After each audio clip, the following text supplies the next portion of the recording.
ઉત્તર ગુજરાત સહિત બનાસકાંઠા જિલ્લામાં મોડી રાતથી મેઘરાજાએ બીજા રાઉન્ડની શરૂઆત કરી છે। જિલ્લાના અનેક વિસ્તારોમાં મોડી રાત્રે ક્યાંક ધોધમાર તો ક્યાંક ધીમી ધારે વરસાદ થઈ રહ્યો છે। જિલ્લા મથક પાલનપુરમાં વહેલી સવારે 2 કલાકમાં 2 ઇંચ જેટલો વરસાદ ખાબકી જતા પાલનપુર પાણી થઈ ગયું છે।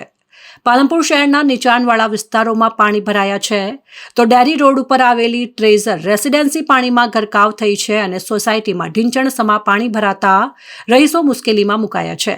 જોકે વહેલી સવારથી ભરાયેલા પાણીનો નિકાલ ન થતા સ્થાનિકોની સ્થિતિ કફોડી બની છે। સોસાયટીમાં આવવાનો રસ્તાઓ પર જ પાણી ભરાઈ જતા સોસાયટીના બાળકો ન તો શાળાએ જઈ શક્યા કે સોસાયટીમાં દૂધ આપવા આવતા ફેરિયાઓ પણ ન પ્રવેશી શકતા સોસાયટીના લોકોને ચા વિના જ રજળવાનો વારો આવ્યો છે। જોકે તંત્રને અનેક વખત રજૂઆતો કરવા છતાં કોઈ ઉકેલ ન આવતા સ્થાનિકોમાં ભારે રોષ ભભૂકી ઉઠ્યો છે અને મુશ્કેલીનો સામનો કરી રહેલા ટ્રેઝર રેસિડેન્સીના સ્થાનિકો અત્યારે તો પાલિકા તંત્ર સામે રોષ ઠાલવી વહેલી તકે તંત્ર દ્વારા પાણીનો નિકાલ કરાય તેવી માંગ કરી રહ્યા છે। અહીંયા ડેરી રોડ ઉપર આવેલી ટ્રેઝર સોસાયટીમાં અમે રહીએ છીએ અને અહીંયા પાણી ખૂબ ભરાયું છે।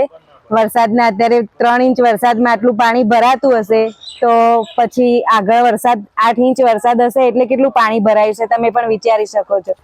અહીંયા અમારે બહાર જવું હોય, સ્કૂલમાં છોકરાઓને જવું હોય તો ખૂબ તકલીફ પડે છે જવા માટે। અહીંયા આખો રસ્તો પણ બ્લોક થઈ ગયો છે તો આ પાણીનો જલ્દીથી જલ્દી નિકાલ કરવામાં આવે એવી નગરપાલિકાને વિનંતી છે। વર્ષોથી અમે આ ટ્રેઝર સોસાયટીને 150 ઘર છે।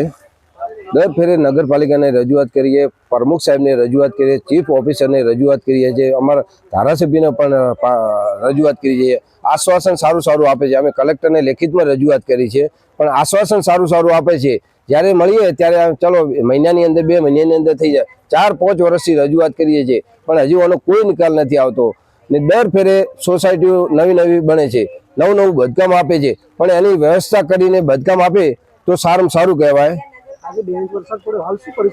હાલ છોકરાઓને સ્કૂલ નથી જઈ શકતા, અમે હાલ ઘરે છીએ, અમારો ધંધો રોજગાર પણ નહીં જઈ શકતા। આજે ઘરે બેઠા છે, સવારના ગાડી અહીંથી નીકળે, ઘૂંટણ સમા પાણી છે, ગાડી ક્યાંથી કાઢવી અમારે। રમેશભાઈ પટેલ, પાલનપુર ટ્રેઝર રેસિડેન્સીમાં રહેવાસી છું। અહીંયા પાણી 2 ઇંચ જેટલો વરસાદ આવ્યો તો 2 ઇંચની અંદર ઢીંચણ સમા પાણી ભરાઈ ગયા છે, બરાબર છે। અહીંયા છોકરાઓને સવારે સ્કૂલે જવા માટે કોઈ વાન નથી આવતી। બીજું કે દૂધની પણ વ્યવસ્થા થઈ શકી નથી।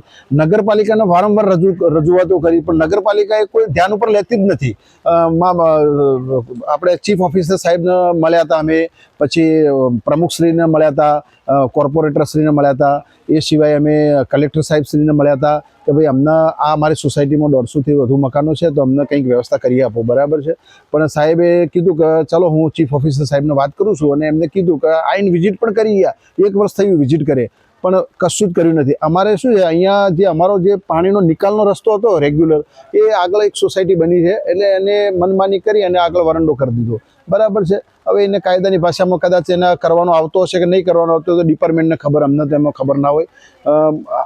હવે અમારી એક જ રજૂઆત છે કે ભાઈ આને પાણીના નિકાલ માટે કંઈ પણ જલ્દીથી જલ્દી જે રીતે શક્ય બને એટલું જલ્દી, કે જો કાલે થતું હોય તો બીજા દિવસની રાહ જોવાની પણ નથી અને તાત્કાલિક એને પાણીના નિકાલ માટેની વ્યવસ્થા કરવી જોઈએ। ગટર લાઈન કરી અને સીધું પાણી નાખી શકે છે। ગવર્મેન્ટના કેટલાય પૈસા વેડફાઈ જાય છે, નગરપાલિકા કશું જ કામ કરતી નથી। નગરપાલિકાનો એટલો ત્રાસ છે કે કોઈ રોડ પર ખાડો પડ્યો તો પૂરવાની નવરાઈ નથી તો આ ક્યારે કરશે અમારે। હાલ પરિસ્થિતિ એવી છે કે લોકડાઉન જેવી પરિસ્થિતિ છે, ઘરમાંથી કોઈ બહાર નીકળતું નથી, બરાબર છે। હવે છોકરાઓને અહીંયા પાણી ભરાઈ જાય, પાણી 4 દિવસે અમારે અહીંથી ઓછું થશે।